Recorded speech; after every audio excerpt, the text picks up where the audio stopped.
एकीकडे पंढरपूर शहराच्या पाणीपुरवठा करणाऱ्या बंधाऱ्यामध्ये भरपूर प्रमाणात पाणी शिल्लक असताना दुसरीकडे पंढरपूर शहरावरती जलसंकट ओढण्याची शक्यता निर्माण झालेली आहे. कारण पाटबंधारे विभागाने पंढरपूर नगरपालिकेच्या पाणीपुरवठा विभागाकडे पाणीपट्टी थकीत असल्या कारणाने एक नोटीस बजावलेली आहे.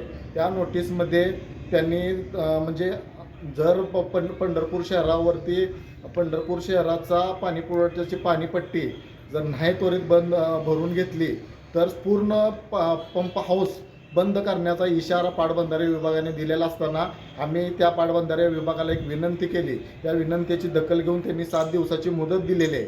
तरी माझी पंढरपूर नगरपालिकेला च्या प्रशासनाला, राजकीय लोकप्रतिनिधींना एक विनंती आहे की पंढरपूर शहरामध्ये जर जलसंकट वाढवायचं नसेल तर त्वरित हा पाणीपट्टी भरून घ्यावी. अन्यथा येणाऱ्या उन्हाळ्याच्या दिवसामध्ये पंढरपूरकरांना मोठ्या प्रमाणात जलसंकट पंढरपूर शहरावरती येण्याची शक्यता आहे. तरी प्रशासनाला एक विनंती आहे की लवकरात लवकर हे पाणीपट्टी चालू वर्षातली पाणीपट्टी भरून पंढरपूरकरांवरती येणाऱ्या जलसंकटापासून पंढरपूरकरांना वाचवावे.